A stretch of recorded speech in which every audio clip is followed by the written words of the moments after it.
Hello everyone, a warm welcome for you all to the talent training. A big hi from my side to all of you. My name is Shashi. I'm your trainer for Talent Big Data. So this is the agenda. We'll do a job. Connections is what you'll learn how to connect the component, what are the different kinds of connection available, what do they carry, what do they mean, everything we'll learn. We'll add components and in metadata, we have different kind of metadata. I told you, right? Structure wise, property wise, repository wise, different meaning for them. We'll be seeing that. We'll be seeing basic components, working with files. What is a job? Job is a basic executable unit of anything that is built on Talend. What does it mean is whatever I do in Talend, a background code will be available. So it is all about background code. So when I run, I told you it will compile the Java code which was generated and it executes it. So it is ultimately, though you have n number of components, you design any workflows you want, ultimately it's a Java code at the end and it is an executable for you. So that is what is mentioned over here. Job is a basic executable unit of anything that is built using Talend. And also remember, it is an extended version. The framework is like Eclipse. Upon that, we have a graphical user interface. It's technically a single Java class. Whatever Java code generated background, whatever components you add, it will be inside that major class. That becomes a mother Java class wherein whatever you do will go inside and fit. So that is what they say. It is single Java class. So job will include at least one subjob. So this will become a subjob. If it is only one component also, it will be a subjob. And also yesterday I connected with TLOG Row and I showed this rectangle will occupy more space and that both components will become a subjob. So that is what they are pointing it here. A job will include at least one subjob. It can be a single component or a number of components joined together by a data flow. And why they have mentioned this here is a subjob ends when data flow ends. When you break data flow, the subjob ends. When you connect with triggers, the subjob ends. And there is a note here, you'll know about subjobs in later modules in detail. So a job design is an executable layer of a business model. So whatever business model you design, you are actually creating it. So it's a graphical representation which allows you to set up and run the data flow. The job design technically implements the data flow. Whatever you are given as a functional requirement, you actually do it by using components. So business needs into the code, routines and programs. For that, you should understand few more things like where you get the component from and how they are organized. We'll learn which component to use for what functionality. If I have to read a file, what component? If I have to write a file, what component? Learning Talend, and if you want to convert a functional requirement to technical one, you should get to know what combination of components you should use to give the best solution. That is one of the key things. So now adding a component, drop and select in the workspace. So what are those connections? Now I'll be telling about the connections. So iterate, I would not consider it as a separate entity. So row is one of the type, trigger is one of the type, and link is one of the type. I'll go back to Talend and I'll show you. What do you mean by those things? So I'm creating, we'll be using for reading delimited files. So I will name it as that. So what they're telling is in component, I told you what is the standard of naming components is T, starting with T. Then I'm looking for a component which is related to file. So I'll type file and in that file category, I'm looking for an input file. So I'll write input and in input file, there are many. It can be a dat file, it can be a positional file, whatever it is. So I'm looking for a delimited file. So I get a component which is T file input delimited. Understanding the naming standards, how to search the component. So T file input delimited is the component and the tool tips already says you what it does. It reads file row by row with simple separated fields. So I'll click on this, the one method of getting the component in, otherwise I would have dragged it. So whenever I right click on any of the component, majorly observe these lines, these bifurcations. The first bifurcation we have row and trigger. This is for ETL components. All ETL components will have rows and triggers, two major categories, which is mentioned over for you here, right? So this is one row and this is a trigger. So I'll take an ELT component. ELT means it's just to give you a basic understanding. ETL is extract, transform, load. So here, extracting the source data by not giving the maximum effort for it. Okay, minimal effort, you will be extracting it, which I was always putting in quotes, and we'll be transforming the data. When transforming the data, we are using the capability of Talend, which is an ETL engine, and then we put back to the target. But in ELT, what happens is extract, load, and transform. One step, I'm jumbling it up. So first I'll extract, then I'll immediately load, and then I transform. I load it to target database and then I'll transform. Why is this? Because when my target database is capable of doing something really good, maybe aggregation is very good, sorting is very good in my database, it is very fast. Then for such use cases, I go for ELT and I will use the capability of database and I'll not use the capability of ETL engine because my capability of database is more. So if I take any ELT component and then right click on it, then I'll get a link and trigger. Observe this. This is row and trigger. This is link and trigger. So now if you combine these two, there are only three categories: row, link and trigger. Row, link and trigger. Iterate is always part of row. So iterate will come inside row. So inside row we will have an iterate and also we'll have main and reject. I'll be telling about it. So if somebody asks you what is the major category of rows and triggers, for rows, link and trigger are the starting point. So these are the various types of connections to enable communication between the Talend components. Let's start explaining what is main, what is lookup, what is filter, and all these things comes under row. I'll quickly give you what all these row types means. These are row types. So row main, what does it do is it actually carries the data.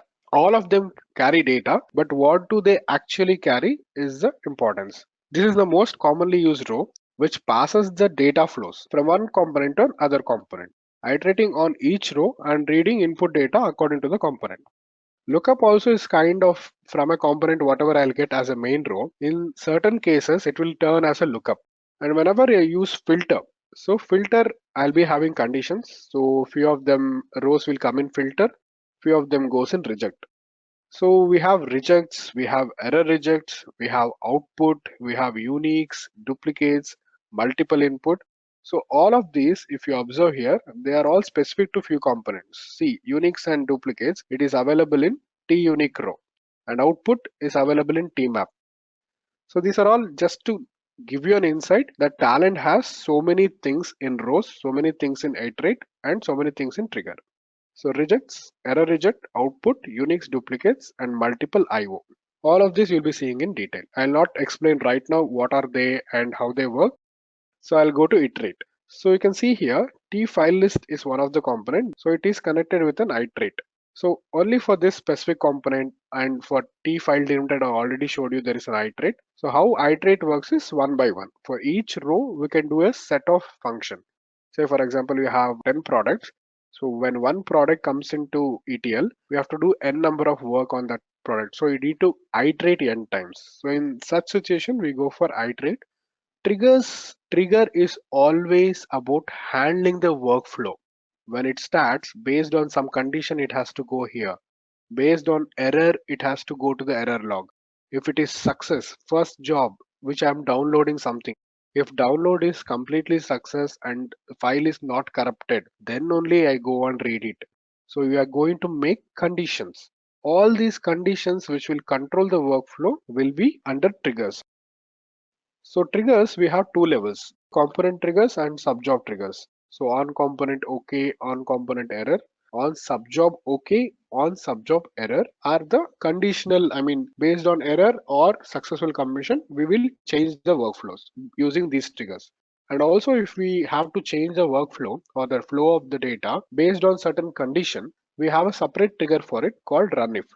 So on subjob OK, on subjob error, there is also runif, which we can use it for condition. So component trigger again on component OK, on component error, and runif applies for both of them. It can be done on both of the components. So link only applies for ELT components.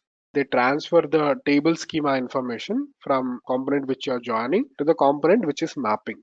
So that ELT components will use the capability of database. So put those words in quotes. So it will be using the connecting via DB link, and it will be using the capability of the DB.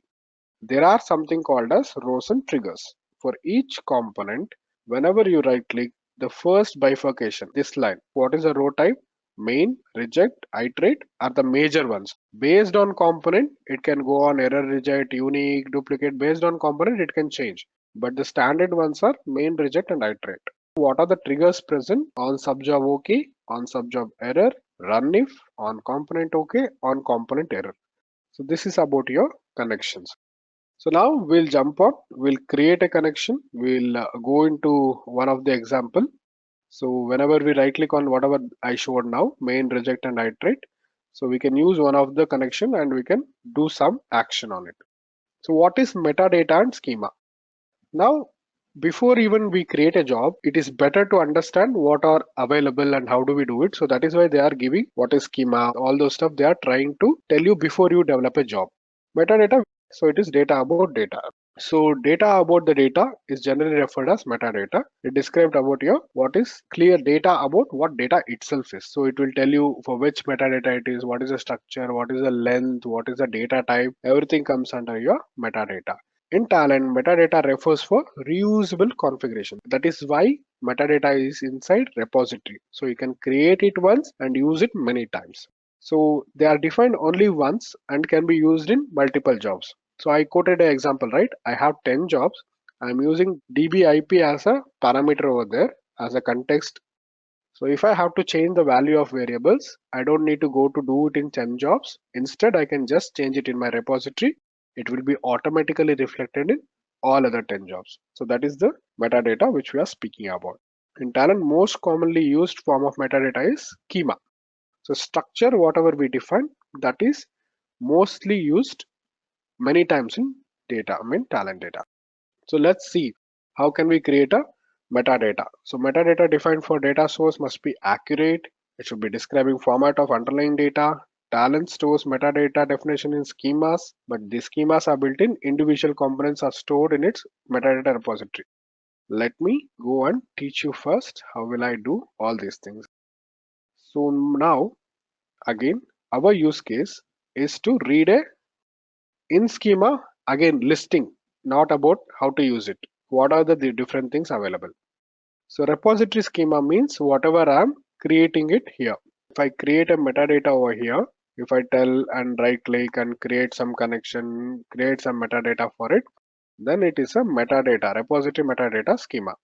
That is why it is repository schema, which can be used, which can be reused. And if I change it once, it will reflect in all other jobs. That is repository schema. Generic schema.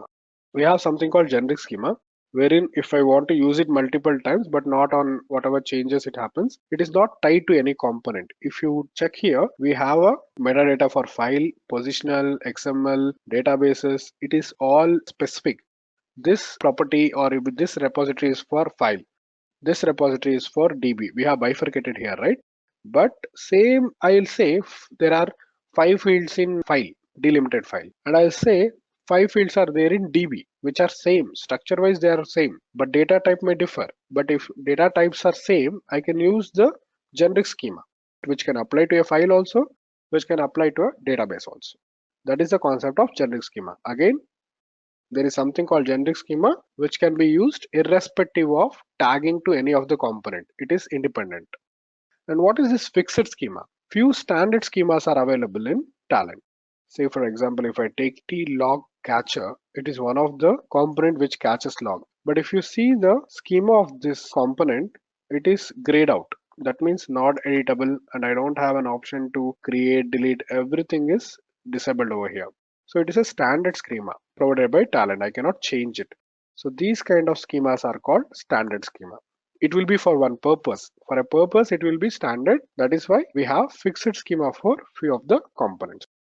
Now we are aware of schemas and know how to design the jobs. So let's do some real work. Now we'll get into the job. So we'll see all these components, TLOG Row, TMap, TJava. So you can see a note over here. TLOG Row I'll be using to print data in the console. Whatever I give it to TLOG Row, it will just print in my console. That is the functionality of this component. TMap is a component It is a very important component in Talend, which will do multiple work. It will connect to heterogeneous sources. It will allow me to join. It will allow me to filter. It will allow me to do business rule inside it. It will allow me to call a routine, outside routine inside this. It is a very multifunctional component, and it can also give multiple outputs for different sets. Like one output can go to Excel, one output can go to DB. All those stuffs are possible in TMAP. Very heavy component and very useful component. And tjava is a very simple component which will just execute the Java code inside it. We'll be starting our exercise with delimited files. I have my data in delimited file. How do I read that in Talend? So there are two components, T input file delimited, which will read the thing, and output delimited, which will write to my delimited file.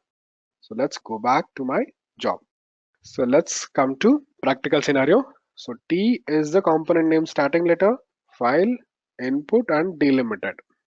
So as soon as I have got this component on the designer, you can see a warning symbol over here. I'll tell you why. So what is this warning symbol? I have never seen this in my previous one. Nothing is there over here. Why did it come here? Will be the question. So now this is an input component. What is the functionality of it? It will read the file and it will try to give that data to you. You will have to receive. But there is no one to receive in this designer. I am the only one.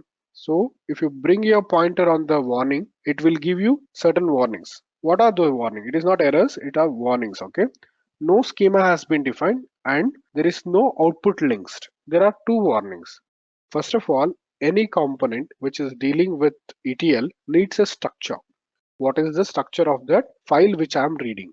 So it is a kind of warning it is throwing. And after I read, I'm just here to read.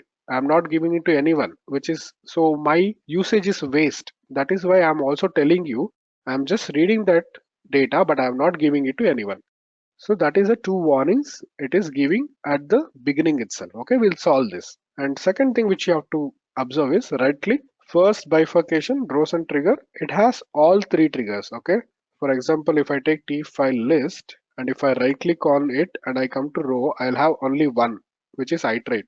Based on components, the triggers will differ. Now, if I want to read the data from it, I should be using main. So let's complete our use case first. So let me configure this component. Where is the configuration available? Which tab? Component, under this section, component window, right? So I have the component window open and let us take one by one. Okay. So previously when you had seen T message box, we had only these things, right? Title, button, all those stuff. But when we are reading a file, there are few mandatory things you'll have to give. And whenever you see a star like this, it is all mandatory things which a component needs to read the file. Okay.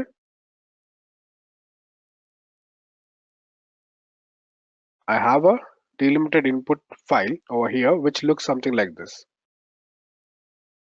So it has ID, name, first name, last name, city, state, and date of joining.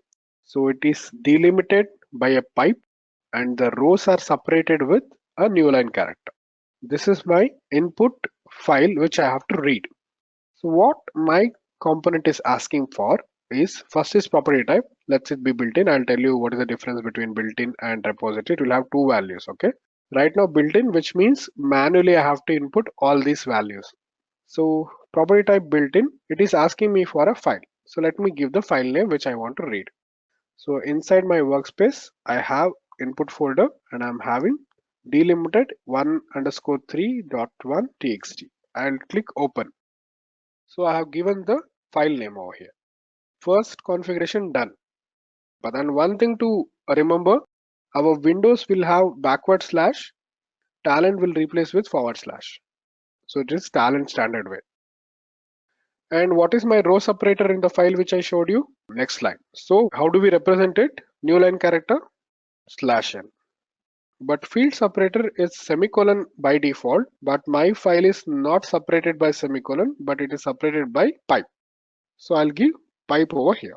Next setting is my CSV options. It is not a mandatory one. So let us continue to finish our use case. So do I have a header in my file which I showed you? Yes. So how many lines of header are there? One. So I'll maintain it as 1. So I have not seen the end of the file. Let me go and go to the end. So I don't have any footer. So my footer is still 0. And there is an default option, skip empty rows, which is fine. So now I have completed configuring it. So now I have finished the configuration. Now previously I had 2 warnings. One was schema and one was it is not connected. So this is schema, my next option. Okay. So it is also having 2 things just like property type, built-in and repository. First example is with built-in. Edit schema. Now I'll have to manually provide schema in the first step. I know immediately when I start creating manual schema, everybody will pop up a question, why should I give it manually? If I have hundreds of columns, how will I keep on typing it? But first, let us learn the manual way of doing it. So I have around 5 columns in my delimited file. So first one is ID. So let me give it ID and it is a number, right? All of them are number. So I'll make it as an integer. And the second column which I have is first name. So I'll give first name and it is a string. I'll give last name. That is also a string. And then we have city and state, which are again string. And there is a last column called date of joining, which is a date actually. For now, I'll read it as a string. When date formats come into picture, I'll show the same example with date. So now I'm reading the first file as integer and all others are string. Possible, right? So I'm creating a schema for it. I have created a schema. So how did I create a schema? There is an option here to create a column, and there is an option if suppose I want to delete this column, I can delete it. If I want to rearrange the column orders, I can use the arrow marks provided here. I can do that. And if you want to copy the same structure to any other component, I can use copy. And if you want to export and import this structure, options are available. You'll be learning whenever you go on with other modules. So now if I go back and look at my warning, one of the warning we have resolved, right? So it should not come. So now we have only one warning. This component should have outputs linked. So it is expecting someone to listen to it. Please listen to me. I'm giving some data. So now I will introduce you to TLOG Row. What is TLOG Row functionality? Displays the flow content. Whatever row I am giving it to it, it will just display that data in the console. Where is my console? My console is here. In the run window, whatever we get about connected, disconnected, those information, right? This is my console. And again, when I give this component, it will have a warning again, which says this component should have input link. Here it says it should have output link. Here it says it should have input link. Because it is an output component, it is expecting someone to give the data. So directly I will take the main row. Okay, right click on the component. Don't right click on this area. Okay. What I want to do, I want to carry the data from this to log. So I'll choose row option and I'll choose main. When I connect these two, now you can observe it is a small square here. Each of them are separate subjobs, but when I connect, these two will become a single subjob. Now I can click on area and then tell settings. It will come to component window. I can tell reading a delimited file. And now all the warnings are gone. TLOG Row has only so much of settings. Whenever I connect the component, right, it will copy the schema. Okay. If suppose the schema is not copied, or suppose if I delete something, okay, so schema is not matching with source and target, so it will give me a warning. Schema of row 1. Row 1 means this link. Row 1 is not as same as whatever it is receiving. In such cases, no need to worry. You can just click on sync columns. It will get back your schema. By mistake, if you are not done, if you have deleted anything, if you just tell sync columns, it will come. Or you can use these buttons, whichever you want to take it inside, outside. One column, all the columns, you can use this button. Suppose if I delete everything, sync columns does the same work like this. Okay. So all the things I have taken here from here. So TLOG Row will just print it, and in printing options, there are basic which will continuously print without any formatting options. So we'll print as a table. If you print as a table, it will come as kind of database table, rows and columns. So you can have a better visibility. Okay. So I'll choose the table option. So that's it. Now just we'll run this job and we'll see the output. So how do I run the job? Either come to run job and click on this run, or type F6. So now what is happening, you can see here it is compiling. 39% compilation is done. and then it is building an executable of it, and then it will print my output in the console. So now I'll maximize the run window. There were 100 rows in that input file which we read, and we can see TLOG row is the heading of that log. I can rename it as well. So these were the names which were given to me, and these are the data which was available in my T file input delimited. And now coming back to your length and precision. So now I have not mentioned any length and precision. And if I don't mention it, automatically it will take whatever is available. The maximum available in the data, whatever is there, it will allow it. Suppose if you mention 6 or 7 here in the name, and there is some more data coming up, it will be always a problematic. Now, what is this limit option? Suppose imagine your client has given the input file for you, which you'll have to work on as a POC or something like that. You'll have to write a lot of business rules on that. If he has given 1 million rows, every time for your testing purpose, we cannot run 1 million rows. It will eat off your time. So you decide, okay, I'll take some first 10 rows or something like that. So that is a limit option. So a limit starts from first to whatever limit you are giving. Suppose if I give 10 here, it will take first 10 rows. That is the default option. Again, I cannot take in between or I cannot take from the end. So it is always from the top after header, whatever is there, from there 10 records. Now we have 100 rows over here, and also you'll see the statistics on this. So 100 rows in 0.15 seconds. So it can have the capability of per second, it can load up to 671 records. That is the statistics we are seeing here. Okay. And now having this limit option, let me run it again. Previously I got 100 records. Now I should be getting 10 records. Now we have only 10 records. After printing it, that is for my logging purpose, but actually I want it in an output file. So how do I get a delimited output file? So it's T file, I'm dealing with output thing, and what kind of file it is delimited file. And now we can observe there is a difference in options over here. We had a lot of options over here, but here we have only few options.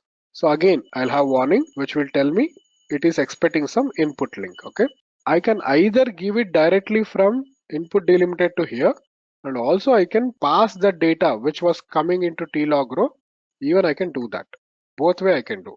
In this way, it will read the file, print the file content in console. After printing, it will pass on the same content to the file.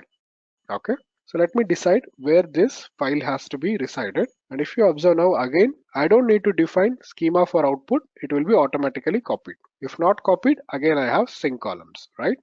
So now let me create output folder here, or inside output only, usually I rename it. So in input, I will tell delim 3.01 output dot txt. This is my output file. So now I have given the file name, and row separator I can change. It was pipe here, but in output, if I want comma separated, I can do it. I can simply change the field separator in output. It will happen. Now, if I run it like this, I'll get only data, but I'll not get the header. So I should click on this to include the header. If you want header to be included, click this. If you want only data to be there in the output file, unclick it. And what is this append? You'll come to know in future the usage of it. It is just simple option. Now a file which you are trying to write has already a content, then whether it should append or it should replace that file. If it is unchecked, it will replace. If it is checked, it will append. As simple as that. Very straightforward options. Okay. And schema is already available. So my configuring output was still very easy for me. I'll just come to run window and run this job.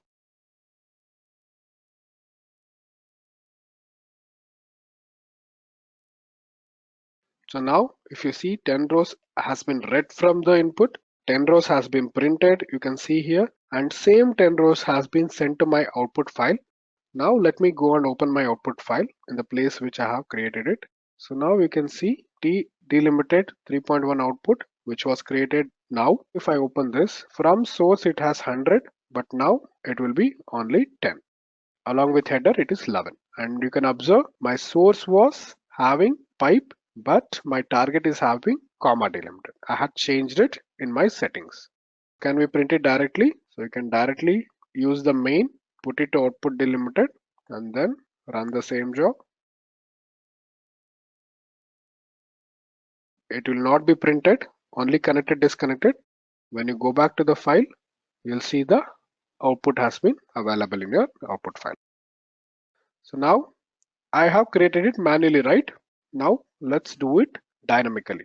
You will all tell I have 100 columns. Will I click 100 times, copy paste as you are doing? No, you will not. Let's create another job. Now you will see your lines, precision, length, everything, how metadata will be created. So how will I create the metadata? So where should I go? You should come to metadata section, and inside metadata, for which I'm creating metadata, I'm creating for file delimited. Okay. Here also I can have folder structures, but it's fine. We can organize it in a naming convention. So I'll click on create file delimited. So this is for delimited. So metadata starts with M and 1 for delimited file. Metadata for delimited file, which I'm reading kind of employee data. Delimited employee file. Then I'll click on next. Purpose and description are optional. So what it will ask, okay, you have lot of data, you have lot of columns which you cannot manually create the schema. So you give me that file which you want to create the schema, and I'll create it for you. And whenever you give the file name, you'll be able to see the data here for first 50 rows, just for viewing purpose. So I can give the file name over here.